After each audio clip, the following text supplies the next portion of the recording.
بلا تشبیہ و بلا تمثیل عرض کرتا ہوں کہ رب کائنات بھی فرماتا ہے اے میرے بندو یہ میرے ولی ہیں، یہ میرے محبوب ہیں، یہ تو میری امان میں ہیں، میری پناہ میں ہیں، یہ خوف اور غم سے محفوظ ہیں، لیکن اگر تم نے ان کو ڈرانے کی کوشش کی یا ان کو غم دینے کی کوشش کی تو تمہارا حشر کیا ہوگا، ذرا خبردار ہو جاؤ۔ حضرات محترم اس بات کو ایک اور انداز سے بھی سمجھیے۔ دیکھیے اللہ نے فرمایا ولیوں کو نہ کوئی خوف نہ کوئی غم۔ اگر آپ غور کریں تو خوف اور غم میں فرق صرف زمانے کا ہے، چیز ایک ہی ہے، زمانے کا فرق ہے۔ جو چیز ہونے والی ہے اس کا خوف، جو ہو چکی اس کا غم۔ الیکشن ہونے والا ہے تو جو الیکشن لڑ رہے ہیں ان کو خوف ہے کہیں ہار نہ جائیں، الیکشن ہو چکے تو جو ہار چکے ان کو غم ہے کہ ہار گئے۔ امتحان ہونے والے ہیں تو امتحان دینے والوں کو خوف ہے کہیں فیل نہ ہو جائے، ناکام نہ ہو جائے۔ امتحان ہو چکے تو جو فیل ہوئے اس کو غم ہے کہ ہم فیل ہو گئے، ناکام ہو گئے۔ تو چیز ایک ہی ہے، فرق ہے زمانے کا۔ آنے والے زمانے کی بات ہو تو خوف، گزرے ہوئے زمانے کی بات ہو تو غم۔ اللہ فرماتا ہے میرے ولی وہ جن کو نہ کوئی خوف اور نہ کوئی غم۔ گویا اگر میں اپنے لفظوں میں بیان کروں تو یوں جس بیان کرنے کی جسارت کروں گا کہ رب کائنات نے گویا یہ فرمایا اے میرے بندو خبردار ہو جاؤ، ہوشیار ہو جاؤ، یہ میرے ولی ہیں، یہ خوف اور غم سے محفوظ ہے۔ ارے ان کا زمانہ کچھ نہیں بگاڑ سکتا، تمہاری اوقات کیا ہے؟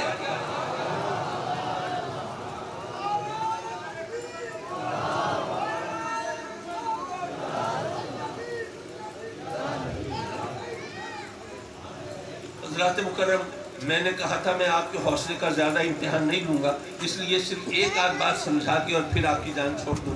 لوگ کہتے ہیں یار یہ سنی بھی عجیب لوگ ہیں، آج کل تو بڑی جال سازی چل رہی ہے، جعلی پیروں نے بڑا اندھیر مچایا ہوا ہے، اخباروں میں خبریں آتی ہیں اور ٹی وی پر بھی یہ اس قسم کے واقعات سامنے آتے ہیں کہ جعلی پیر جو ہیں وہ لوگوں کو دھوکہ دیتے ہیں، کبھی عزتیں لوٹ لیتے ہیں، کبھی مال پہ ڈاکہ ڈال لیتے ہیں۔ لیکن یہ سنی بے وقوف ان کی سمجھ میں نہیں آتی، یہ پھر بھی فقیروں کے آستانوں پہ پہنچے ہوئے ہوتے ہیں اور جناب یہ پیروں کو مانتے رہتے ہیں۔ یہ پتہ نہیں ان کو کیا ہے، ان کی کھوپڑی میں عقل ہے کہ نہیں ہے۔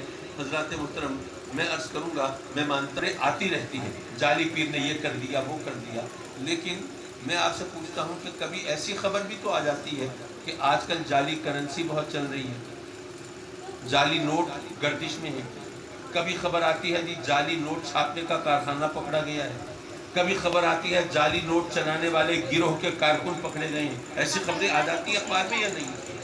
آپ نے بھی بہت بار سنی ہوگی، لیکن کبھی کسی نے آپ سے کہا ہے کہ یار آج کل جعلی نوٹ بہت چل رہے ہیں تو نوٹوں کا لین دین بند کر دو؟ کسی نے کہا آپ سے؟ نہیں۔ ہر ایک یہ کہتا ہے کہ بھائی ذرا خیال رکھنا، آج کل جعلی نوٹ گردش میں ہیں، بازار میں آئے ہوئے ہیں، لوگ جعلی نوٹ چلا رہے ہیں، ذرا خیال رکھنا، ذرا آنکھیں کھلی رکھنا، کھوٹے کھرے کی پہچان رکھنا، کہیں ایسا نہ ہو خود کسی چکر میں نہ پڑ جاؤ۔ یارو اگر جعلی نوٹوں کی خبر آئے تو کوئی نہیں کہتا نوٹوں کا لین دین بند کر دو، بلکہ کہتے ہیں کہ آنکھیں کھلی رکھو۔ یارو اگر جعلی پیروں کی خبریں آتی ہیں تو یہ کیوں کہتے ہو پیروں فقیروں کو چھوڑ دو؟ یہ کیوں نہیں کہتے کہ آنکھیں کھلی رکھو؟ اصلی اور نقلی کی کو یاد ہوگا، بہت پرانی بات نہیں ہے، آپ کے سامنے کی بات ہے۔ وہ چند برس پہلے پرویز مشرف کا دور تھا جب پہلی بار 5000 کا note state bank of Pakistan نے ایشو کیا، یاد ہے نا؟ اس سے پہلے 5000 کا نوٹ نہیں ہوتا تھا، وہ وقت آپ کو یاد ہے؟ جب 5000 کا note state bank of Pakistan نے جاری نہیں کیا تھا، اگر اس وقت کوئی 5000 کا جعلی نوٹ چلانے کی کوشش کرتا تو کیا وہ چل جاتا؟ نہیں۔ ظاہر ہے کہ جعلی نوٹ تبھی چل سکے گا نا جب اصلی نوٹ چل رہا ہو، ورنہ جعلی نوٹ کس کے دھوکے میں چلائیں گے؟ یارو جعلی نوٹ نہیں چل سکتا جب تک کہ اصلی نوٹ نہ چل رہا ہو۔ جعلی پیروں کا کام چلنا اس بات کی دلیل ہے کہ اصلی پیر موجود ہیں۔ اگر وہ اصلی پیر موجود نہ ہوتے تو جعلی پیروں کا کام کس کے دھوکے میں چلتا؟ لیکن ہمیں اصلی اور نقلی کی پہچان رکھنی ہے، لیکن سوال یہ ہے پہچان کیسے رکھیں؟ ہمارے پاس معیار کیا ہے؟ دراصل ہم لوگوں نے اپنے بت خود بنائے ہوئے ہیں۔ ہم سمجھتے ہیں کہ اگر کوئی ہوا میں اڑ کے دکھائے وہ ولی ہوگا، یا پانی پہ چل کے دکھائے تو وہ ولی ہوگا، جو اس طرح دور دراز کی خبر فوراً دے دے تو وہ ولی ہوگا۔ نہیں، ارے رب کائنات نے قرآن کے اندر جو ولی کی پہچان بتائی ہے اس کو سامنے رکھو۔ جب اس نے شان بتائی الا ان اولیاء اللہ لا خوف علیہم ولا هم یحزنون، اے لوگو خبردار ہوشیار، میرے ولی یہ خوف اور غم سے محفوظ۔ پھر آگے پہچان بتائی ان کی، الذین آمنوا وکانوا یتقون، اللہ کے ولی کون ہیں؟ جو صاحب ایمان ہے، جو صاحب تقوی ہے۔ اگر کسی کا عقیدہ درست نہیں ہے، اگر کسی کے ایمان میں کوئی کسر، کوئی خامی، کوئی کمی ہے، وہ ولی نہیں ہو سکتا۔ اور اگر کوئی تقوی کے معیار سے گرا ہوا ہے تو وہ بھی ولی نہیں ہو سکتا۔ ولی وہی ہوگا جو ایمان اور تقوی کے معیار پہ پورا اترتا ہو۔ حضرات مکرم، ہم نے دراصل ان تمام چیزوں کو بھلا دیا۔ ہم نے کہا کہ نہیں، اگر کوئی ہمارے پیسے دگنے کر کے دے دے تو وہ ولی ہے۔ حالانکہ ہم جب آقا کریم حضور علیہ السلام کا ذکر کرتے ہیں، لوگوں کو بتاتے ہیں ان کی شان کیا ہے، تو بتاتے ہیں کہ وہ تو جو کی روکھی سوکھی پر گزارا فرماتے تھے، بلکہ بسا اوقات شکم مبارک پہ پتھر باندھ لیا کرتے تھے، کھجور کی چٹائی پر استراحت کرتے تھے۔ میرے آقا کریم تو پیوند لگے کپڑے زیب تن فرماتے تھے، اپنی نالین پاک کو خود مرمت فرما لیا کرتے تھے۔ یہ تمام چیزیں آپ جانتے ہیں نا، اور یہ بھی جانتے ہیں کہ انہوں نے اپنی لاڈلی شہزادی کو بھی پیوند لگی چادر میں گھر سے رخصت کیا تھا۔ لیکن یارو، آج اگر ہم میں سے کسی کو ایک وقت فاقہ کرنا پڑے تو کوئی یاد نہیں کرتا کہ جناب ہم تو اس نبی کا کلمہ پڑھتے ہیں جو شکم مبارک پہ پتھر باندھ کے اسلام کی خدمت انجام دے رہے۔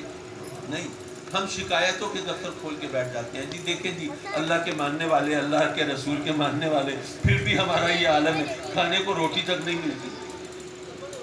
یارو، جن ہستیوں کا ذکر کرتے ہو اور ان کی خدمات کا ذکر کرتے ہو، ان کی قربانیوں کا ذکر کرتے ہو، وہ صرف کہانیاں نہیں ہیں۔ اللہ تعالیٰ نے ان کو ہمارے لیے رہنمائی کے لیے بھیجا ہے۔